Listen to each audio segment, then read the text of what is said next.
Okay, so when you think of the Taj Mahal, what immediately comes to mind? Probably a perfect romantic fairy tale, right? A sparkling white monument to eternal love.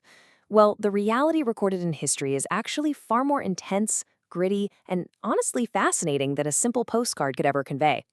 In this explainer, we're going to completely bypass those overused cliches. Instead, we're diving straight into the cold hard facts, the absolute mind-bending ancient engineering, the staggering human cost, and a deeply tragic story of power and obsession. Let's get into it. There is a profound saying about this place that translates to a king who poured the vast wealth of an empire into the world's most beautiful tomb for love, only to end his days as a captive in its shadow. This incredible paradox really captures the entire cinematic arc of our story today. I mean, how exactly does a monument dedicated to eternal rest become a symbol of relentless, consuming obsession? Section 1. Love, Grief, and Obsession. So history tells us that on June 17, 1631, Shah Jahan's beloved wife, Mumtaz Mahal, passed away, and the emperor was just absolutely shattered. Contemporary chroniclers actually report that he became entirely inconsolable and completely withdrew from the royal court. For 2 whole years, he gave up music, jewelry, fancy clothes, and perfumes. It's even recorded that his dark beard turned almost entirely white in the span of just a few months. He literally transformed into a grief-stricken recluse. Now, behind the number 14 lies a deeply tragic reality. You see, Mumtaz didn't just mysteriously fade away. She died from severe complications while delivering her 14th child. She had actually accompanied her husband on some pretty dangerous military campaigns, enduring extreme hardships. This raw human detail kind of shatters that simple fairy tale narrative, doesn't it? It grounds the Taj Mahal in the grueling, painful reality of life and death in the 17th century. Section 2. The monument's human cost. 22. The Taj Mahal wasn't built overnight, and it certainly wasn't built by magic. It consumed an agonizing 22 years of continuous, back-breaking labor. From 1631 all the way to 1653, this site was a massive, bustling industrial zone. And behind that pristine, silent marble was a staggering human cost. We're talking about an army of over 20,000 workers, stonecutters, and master artisans. These were highly skilled experts brought in from all across the empire and even beyond, Persian, Turkish, and Indian craftsmen, all sweating day in and day out under the blistering Agra sun. The logistics here are honestly just mind-blowing. The project costs an estimated 32 million rupees. Now, there is a super popular myth that this bankrupted the Mughal Empire, but actually, it didn't. That massive amount represented about 2 to 3 years of the empire's total revenue, but they spread it out over 2 decades. Imagine this. They used massive fleets of actual elephants to haul heavy, translucent white marble all the way from Rajasthan. It was quite literally one of the largest and most expensive construction projects in human history. Moving on to Section 3, the engineering of perfection. This is where things get really fascinating. Modern 3D computational analysis reveals that the spatial relationships of the Taj adheres strictly to the golden ratio, 1.618. And that main dome, it has a near-perfect spherical curvature with a radius of exactly 13.75 meters. The symmetry wasn't magic, and it wasn't just someone with a really good eye. It was cold, hard, incredibly advanced mathematical genius executed to a fraction of a degree.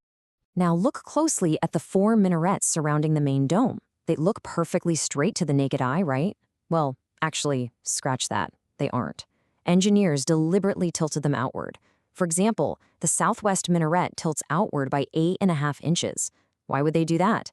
So that in the event of a massive earthquake, the towers would fall outward, away from the central tomb, protecting that beautiful main dome from being crushed. It is an ancient disaster mitigation system hiding right in plain sight. But perhaps the most unbelievable engineering feat is buried completely underground. The entire massive structure sits on the muddy banks of the Yamuna River. To stop it from just sinking into the mud, the architects dug massive well foundations all the way down to the bedrock, layering them with mud, sand, and rubble. The architect ingeniously used the river itself, creating a foundation that essentially acts like a living, breathing organ to neutralize the water's lateral thrust. Section 4. Science behind the illusions. So a lot of people out there believe the monument magically changes colors due to the spirits of the emperor and his wife. The truth? It's actually rooted in brilliant atmospheric science. The architects specifically chose a crystalline white marble that acts almost like a giant prism. At dawn, atmospheric light scattering gives it this beautiful rosy pink hue. Midday brings the full spectrum sun, making it a dazzling, almost blinding white. And then by evening, it captures those long red wavelengths of the sunset, glowing with a rich golden amber. Here's another incredible hidden secret. When you stand at the base and look up at the massive Quranic verses carved into the arches, the letters look perfectly uniform in size. But guess what? They aren't. To trick the human eye, the architects meticulously scaled the calligraphy so that the text actually increases in size and spacing the higher up it goes. It's forced perspective, calculated perfectly to manipulate your vision. Section 5. Debunking Taj Mahal myths. All right, this leads us to what is probably the single most famous question asked about the Taj Mahal, which you've likely seen floating around online. Did Shah Jahan really chop off the hands of all 20,000 workers so they could never build anything as beautiful again? The answer is a definitive, absolute no. This is a complete myth. Historical records clearly show that the chief architect, Ustad Ahmad Lahori, led a board of highly respected and very well-paid artisans. Far from being mutilated, after finishing the Taj Mahal in 1648, these exact same craftsmen were actually relocated to Delhi to build the Red Fort and the magnificent Jama Masjid. Then we have the famous Black Taj myth, the idea that the emperor wanted an identical black marble tomb built across the river for himself. Again, entirely false. This was just a rumor started by a European traveler named Jean-Baptiste Tavernier. He visited Agra and falsely connected a few totally unrelated historical events. Modern archaeology has found absolutely zero black marble foundations, and there are no financial records to support this whatsoever. And finally, we have the persistent rumor that the Taj Mahal was originally a pre-existing Hindu temple. Relying strictly on the facts from the Archaeological Survey of India, we can definitively put this one to rest. The land was formally acquired from Raja Jai Singh specifically for this burial project. Every single inch of its structure, from the hollow dome mechanics to those specific well foundations we talked about, is purpose-built Indo-Islamic funerary architecture. Section 6, the Emperor's Final Prison.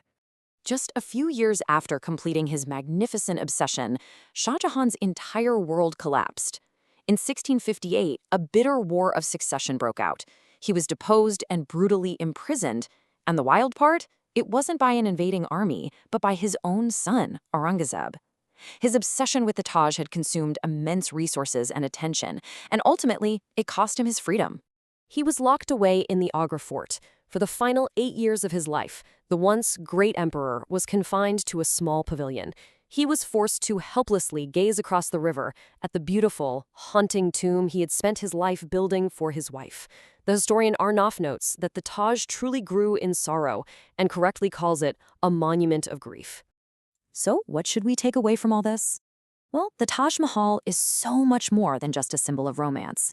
It's a masterpiece of mathematics, an absolute marvel of ancient engineering, and the physical manifestation of an empire's staggering resources. But it's also a deeply somber reminder of human frailty, a monument born from devastating loss that ultimately watched its creator die in captivity. So I leave you with this thought to reconsider everything you thought you knew. When we marvel at the flawless symmetry of the Taj Mahal, what is the true price of eternal perfection?